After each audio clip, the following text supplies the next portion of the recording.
नमस्कार दोस्तों, सौर एकेडमी में आपका एक बार फिर स्वागत है।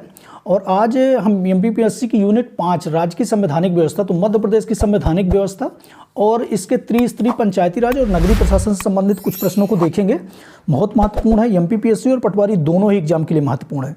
तो चलिए शुरू करते हैं। आज का पहला प्रश्न, मध्य प्रदेश की प्रथम विधानसभा की कार्यावधि क्या थी? तो मध्य प्रदेश की जो प्रथम विधानसभा की कार्यावधि थी वो 1 नवंबर 1956 थी। 1 नवंबर 1956 से लेकर 5 मार्च 1957 रही। तो इसका राइट आंसर हो जाएगा द। और इससे संबंधित और फैक्ट देख लेते हैं। प्रथम विधानसभा के जो अध्यक्ष थे वो कौन थे? पंडित कुंजीलाल दुबे। जो प्रथम विधानसभा के अध्यक्ष थे पंडित कुंजीलाल दुबे थे और लगातार ये 3 कार्यकाल अध्यक्ष रहे। तो ये भी याद रखिएगा, 3 कार्यकाल पंडित कुंजीलाल दुबे 3 बार विधानसभा अध्यक्ष रहे। और इसके अलावा मुख्यमंत्री देख लें तो पंडित रविशंकर शुक्ल पहले मुख्यमंत्री रहे और राज्यपाल डॉक्टर पट्टाभी सीतारामैया पहले राज्यपाल रहे। तो ये भी याद रखिएगा, पहले विधानसभा में। देख लेते हैं नेक्स्ट, 73वां संविधान संशोधन द्वारा भारतीय संविधान में कौन सी अनुसूची जोड़ी गई थी? तो 73वें संविधान संशोधन द्वारा 11वीं अनुसूची जोड़ी गई थी। कौन सी अनुसूची? 11वीं अनुसूची, जिसमें पंचायती राज को जोड़ा गया था। और 74वें संविधान संशोधन में नगरीय निकाय को, नगर पालिका वगैरह को जोड़ा गया था। तो ये इससे संबंधित है। तो इसमें 73वें संविधान संशोधन के द्वारा जो अनुसूची जोड़ी गई थी तो 11 अनुसूची है, याद रखिएगा। और ये किससे संबंधित है? पंचायती राज से संबंधित है, पंचायती राज अधिनियम से संबंधित है। नेक्स्ट देख लेते हैं, मध्य प्रदेश की पहली महिला मुख्यमंत्री कौन रही? तो मध्य प्रदेश की पहली महिला मुख्यमंत्री उमा भारती रही। कौन रही? इन उमा भारती को पहली मुख्यमंत्री होने का गौरव प्राप्त है। ये वर्ष 2003 में मुख्यमंत्री हुई थी। इस तरह से पहली मुख्यमंत्री कौन हुई? उमा भारती। मध्य प्रदेश उच्च न्यायालय की खंडपीठ कहाँ कहाँ है? तो मध्य प्रदेश जो उच्च न्यायालय की जो मुख्य खंडपीठ है वो जबलपुर में है और खंडपीठ इसकी इंदौर और ग्वालियर में है। कहाँ पे है? इंदौर और ग्वालियर में। 28 नवंबर 1968 में इंदौर और ग्वालियर में स्थापित की गई थी। तो ये भी याद रखिएगा। और भारतीय संविधान के अनुच्छेद 214 के अंतर्गत प्रत्येक राज्य में उच्च न्यायालय होना चाहिए। ये भी याद रखिएगा कि उच्च न्यायालय के गठन का प्रावधान किसमें है? तो ये उच्च न्यायालय की व्यवस्था है अनुच्छेद 214 में। अनुच्छेद 214 इस चीज़ की व्याख्या करता है कि प्रत्येक राज्य में एक उच्च न्यायालय होना चाहिए। चलिए नेक्स्ट देखते हैं, मध्य प्रदेश पंचायती राज अधिनियम 1962 किस समिति की सिफारिश पर लागू हुआ था? तो ये लागू हुआ था काशी प्रसाद पांडे के नेतृत्व में, पांडे समिति पर 1962 में ये समिति प्रभाव में आई थी। तो मध्य प्रदेश पंचायती राज अधिनियम 1962 किस समिति की सिफारिश है? पांडे समिति की सिफारिश पर। नेक्स्ट देखते हैं, राज्य पुनर्गठन आयोग की सिफारिश के बाद नवगठित राज्य मध्य प्रदेश में विधानसभा की सीटों की संख्या कितनी थी? तो जब 1956 में मध्य प्रदेश का गठन हुआ, 1957 में विधानसभा का गठन हुआ, तो इसमें जो सीटों की संख्या थी 288 थी। कितनी थी सीटों की संख्या? 288 थी। और देखें तो एससी की 43 और एसटी की 54 सीटें आरक्षित थी। यदि वर्तमान की बात करें तो 230 सीटें हैं, 230 + 1 सीटें हैं। 230 सीटों में 35 सीटें एससी के लिए आरक्षित है और 47 सीटें एसटी के लिए आरक्षित है। तो ये भी याद रखिएगा। और ये सीटों की संख्या कब निर्धारित होगी? तो 1 नवंबर 2000 से सीटों की संख्या 230 रह गई थी। पंचायती राज व्यवस्था की नींव डालने का श्रेय किसे कहा जाता है? तो पंचायती राज व्यवस्था को जो नींव डालने का श्रेय वो राजीव गांधी जी को जाता है। तत्कालीन प्रधानमंत्री रहे। नींव डालने का श्रेय पूर्व प्रधानमंत्री राजीव गांधी को जाता है। और इनका मानना था कि पंचायती राज व्यवस्था के मजबूत किए बिना निचले स्तर पर लोकतंत्र नहीं पहुंच सकता। और इन्होंने ही पंचायती राज व्यवस्था का पूरा प्रस्ताव जो है वो तैयार करवाया था। इनके ही कार्यकाल में तैयार हुआ था। नेक्स्ट देख लेते हैं, पंचायती राज और सामुदायिक विकास मंत्रालय के प्रथम मंत्री कौन थे? तो पंचायती राज और सामुदायिक विकास मंत्रालय के जो प्रथम मंत्री थे श्री सुरेंद्र कुमार थे। कौन थे? सुरेंद्र कुमार। भारत स्वतंत्रता प्राप्ति के पश्चात पंचायती राज व्यवस्था आरंभ की हुई और उसमें केंद्र में पंचायती राज और सामुदायिक विकास मंत्रालय का गठन किया गया। कौन सा मंत्रालय बना? पंचायती राज और सामुदायिक विकास मंत्रालय, जिसके पहले विभाग के मंत्री कौन रहे? सुरेंद्र कुमार। याद रखिएगा। चलिए देख लेते हैं नेक्स्ट, बलवंत राय मेहता समिति जो बनी थी तो पंचायती राज हेतु स्थानीय स्वशासन के लिए सिफारिश की थी। तो बलवंत राय मेहता समिति जो बनी थी वो त्रिस्तरीय व्यवस्था की सिफारिश की थी, त्रिस्तरीय व्यवस्था की, और इन्हीं की सिफारिश पर जो वर्तमान त्रिस्तरीय व्यवस्था चल रही है। और एक नाम और याद रखिएगा कि पंचायती राज व्यवस्था में मेहता समिति ने लोकतांत्रिक विकेंद्रीकरण नाम दिया था। मेहता समिति ने क्या नाम दिया था? लोकतांत्रिक विकेंद्रीकरण। और बलवंत राय मेहता ने कितनी स्तरीय पंचायती राज व्यवस्था की सिफारिश की थी? तो त्रिस्तरीय व्यवस्था की सिफारिश की थी स्थानीय स्वशासन के लिए। तो ये भी याद रखिएगा। राज्यपाल के संदर्भ में देख लेते हैं। मध्य प्रदेश के प्रथम राज्यपाल पंडित रविशंकर शुक्ला थे। ये गलत हो गया क्योंकि प्रथम राज्यपाल पट्टाभी सीतारमैया थे। पट्टाभी सीतारमैया। 164 के अनुसार राज्यपाल की नियुक्ति मुख्यमंत्री करते हैं। ये भी गलत है। 164 के अनुसार राज्यपाल मुख्यमंत्री की नियुक्ति करते हैं, ना कि मुख्यमंत्री राज्यपाल की नियुक्ति करते हैं। तो 164 के अनुसार ये हो जाएगा कि राज्यपाल मुख्यमंत्री की नियुक्ति करते हैं। तो ये भी गलत हो गया। नेक्स्ट देखते हैं। अनुच्छेद 165 के अनुसार राज्य का महाधिवक्ता राज्यपाल के प्रसाद पर्यंत धारण रहेगा। बिल्कुल सही है। 165 में ये वर्णित है कि महाधिवक्ता की नियुक्ति राज्यपाल करते हैं और वो प्रसाद पर्यंत तक बने रहते हैं।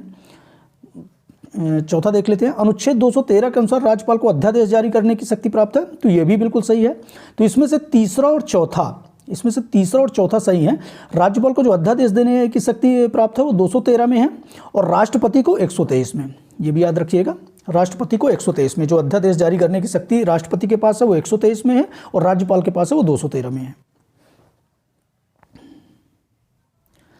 मध्य प्रदेश की पहली महिला राज्यपाल कौन थी? तो जो मध्य प्रदेश की पहली महिला राज्यपाल थी वो थी श्रीमती सरला ग्रेवाल। कौन थी? श्रीमती सरला ग्रेवाल। और यदि पहली राज्यपाल की बात करें कि भारत देश में पहली राज्यपाल कौन बनी थी महिला राज्यपाल, तो वो सरोजनी नायडू थी। वो उत्तर प्रदेश की राज्यपाल थी। तो ये भी याद रखिएगा। मध्य प्रदेश के परिप्रेक्ष्य में देखा जाए तो मध्य प्रदेश की सरला ग्रेवाल। और कब से कब तक इनका कार्यकाल रहा? तो 31 मार्च 1989 से 5 फरवरी 1990 तक ये मध्य प्रदेश की राज्यपाल रही। नेक्स्ट देख लेते हैं। मध्य प्रदेश में अब तक कितनी बार राष्ट्रपति शासन लागू हुआ है? तो मध्य प्रदेश में अब तक 3 बार राष्ट्रपति शासन लागू हुआ है। कितनी बार? 3 बार। कब कब? 1977 में, 1980 में और 1992 में ये लागू हुआ है। और ये अनुच्छेद 356 और 365 में वर्णित है। मेरा जो संसद का राष्ट्रपति और उपराष्ट्रपति वाला चैप्टर है उसको देख लीजिएगा। इसमें बहुत डिटेल्ड इसमें मैंने चर्चा किया है।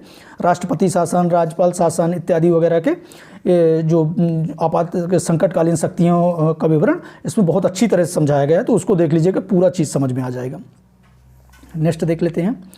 भारत के पंचायती राज प्रणाली का शुभारंभ कब हुआ था? तो भारत में पंचायती राज प्रणाली का शुभारंभ 2 अक्टूबर 1959 को हुआ था। कब हुआ था? 2 अक्टूबर 1959 के राजस्थान के नागौर जिले से। राजस्थान में नागौर जिला, वहाँ से शुरुआत की थी। और किसने की थी? तत्कालीन प्रधानमंत्री जवाहरलाल नेहरू जी ने किया था। तो ये याद रखिएगा। 2 अक्टूबर 1959। नेक्स्ट देख लेते हैं। राज्य के मुख्य सचिव के संदर्भ में सही कथन। तो राज्य के मुख्य सचिव के संदर्भ में राज्य लोक सेवा आयोग के चयनित मुख्य पदाधिकारी होता है। बिल्कुल सही है। मुख्य पदाधिकारी होते हैं। यह मुख्यमंत्री के सलाहकार होते हैं। मुख्य सलाहकार होते हैं, सलाहकार नहीं, मुख्य सलाहकार होते हैं। आँख और कान होते हैं। मुख्यमंत्री के राइट हैंड, लेफ्ट हैंड, जितने भी हैंड होते हैं वो सब यही होते हैं, मुख्य सचिव। नेक्स्ट देख लेते हैं। इसे संकट काल में राज्य का नर्वस सिस्टम कहा जाता है। बिल्कुल नर्व सिस्टम है ये। इस तरह से ये तीनों ही कथन सही हो जाते हैं। उपरोक्त सभी कथन हैं, क्योंकि जो राज्य का जो प्रशासनिक व्यवस्था देखने का जो मुख्य पदाधिकारी होता है वो मुख्य सचिव होते हैं। नेक्स्ट देख लेते हैं। किस अनुच्छेद में प्रावधान है कि राज्यपाल की पदावधि के दौरान उसके प्रति किसी भी कोर्ट में किसी भी प्रकार की दंडात्मक कार्रवाई नहीं की जाएगी? तो ये अनुच्छेद 361 में वर्णित है। राष्ट्रपति और राज्यपाल की जो विशेषाधिकार शक्ति है उसके अंतर्गत आता है कि उन्हें मतलब उनके कार्यकाल के दौरान उन्हें किसी भी प्रकार की दंडात्मक कार्रवाई नहीं की जाएगी। अनुच्छेद 361 में वर्णित है। नेक्स्ट देख लेते हैं। मध्य प्रदेश के किन नगरों में महापौर को कैबिनेट मंत्री का दर्जा प्राप्त है? महापौर को कैबिनेट मंत्री का दर्जा प्राप्त है। तो वो कौन कौन से शहर हैं? इसमें इंदौर है, इंदौर को भी प्राप्त है, भोपाल को भी प्राप्त है, जबलपुर को भी प्राप्त है, ग्वालियर को भी प्राप्त है और उज्जैन को भी प्राप्त है। इसमें दिए गए 5 विकल्पों को प्राप्त है। तो इसका जो राइट आंसर हो जाएगा बा हो जाएगा। और 2002 में ये प्रावधान लाया गया था कि इंदौर, भोपाल, जबलपुर, ग्वालियर और उज्जैन के महापौर को कैबिनेट मंत्री का दर्जा और अन्य को राज्य मंत्री का, जो बाकी बचे हुए जिले हैं जिनके महापौर बनते हैं जहाँ जिस जिले में, तो वो राज्य मंत्री का दर्जा प्राप्त है। तो ये भी याद रखिएगा।